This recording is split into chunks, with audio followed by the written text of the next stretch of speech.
Hi, this is Reddit Confessions channel.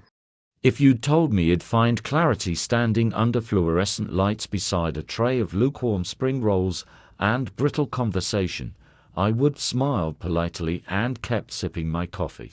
But there I was, surrounded by business cards and artificial laughter, and somehow, I finally saw things clearly. My name's Walker. Just Walker. I'm 43. I work in compliance, one of those back-ended roles where you spend more time talking to systems than people. Roanoke, Virginia. I own 3 cardigans and rotate them by feel. When the room gets too loud, I count ceiling tiles. I've never been good at confrontation. I apologize when someone else bumps into me. I draft careful emails and reread them 6 times. I blend in, fade out. Kendra was never like me. She lights up rooms, quick to laugh, sharp as a pin. She works in brand strategy for the same company.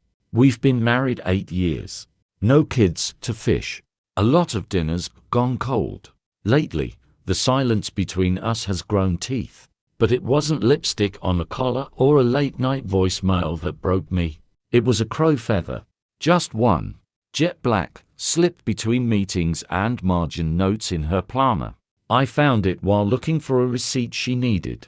I held it up with a smirk, asked if it was some new trend or inside joke. She smiled too slowly. Oh, just something silly from work. My gut didn't whisper. It screamed. But I said nothing. Until the second feather showed up. On her driver's seat after a work trip. Then a new phone password. Then unfamiliar melodies hummed in the shower. Then one night, she left for drinks with the team, and I opened her voicemail. I hate that I did it, but something in me cracked open. 3 messages. I only played one. Got your note. Made me smile. Same room 714. Bring that laugh. You owe me. That voice. Smooth. Confident. No name. No shame. I didn't confront her. I made her breakfast the next morning. She smiled. Asked if the coffee was too strong again. I looked at her mouth and wondered who it belonged to the night before. Then came the gala. The company's legacy night. I wasn't invited. Until I was. A fancy email from the VP's assistant. Clearly arranged by her. She wanted me there. I could feel it. Not because she missed me. Because she needed me to play the part. So I RSVP'd. The day before the gala, I got a tattoo. 1 word. Small. Hidden on my wrist. Enough. That night, she cooked. Real food. Our best dishes. Even lit a candle we hadn't touched in years. Tried to stitch something together with pasta and conversation. I barely chewed. When she asked if I was going to the event, I said yes. She smiled. Relieved. She had no idea. The morning of, I found a box. A navy silk tie. Expensive. Tag still on. I recognized it from a receipt she once claimed was for a client. This was not a gift. It was camouflage.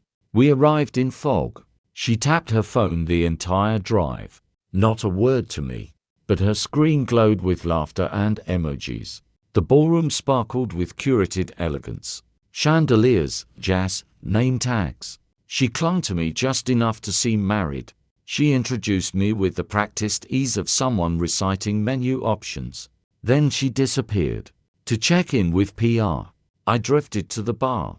Club soda. No garnish. Just something to hold. He appeared beside me. Crow pin on his lapel. Black suit. Black shirt. No tie. Didn't look at me. Didn't need to. I knew that voice. The one from the voicemail. Then I saw her. In that navy dress. Eyes lit. Smile too bright. She walked to him, not rushed, but sure. Her hand brushed his sleeve. Delicate. Familiar. No one else noticed. But I did. Then she turned. Saw me. Her smile cracked. Only for a moment. She recovered. Headed toward me. She reached for my hand. That same hand she used to grab during horror movies. The one she used to kiss when we were stuck in traffic. She reached out like she expected me to catch her fall. But I didn't. I looked her in the eye.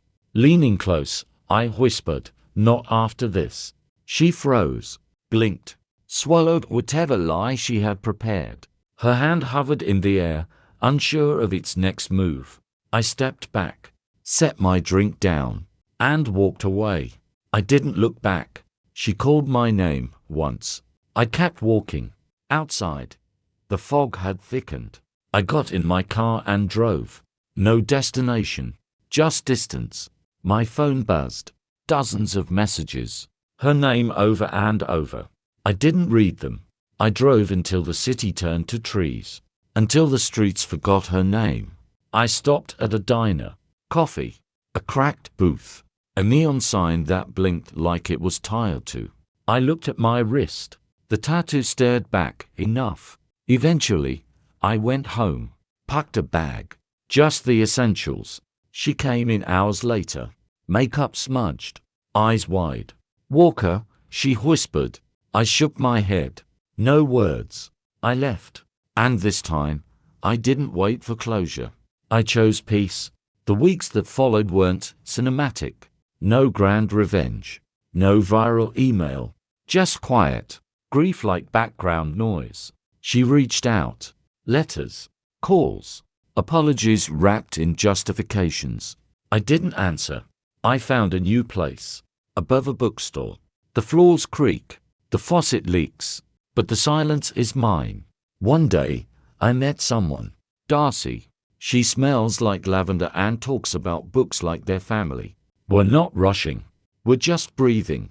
Sometimes, healing doesn't come with fire. Sometimes, it comes with stillness. I don't hate Kendra. I just stopped loving the version of me that stayed with her. And if you're reading this wondering if you should leave too, maybe that's your answer.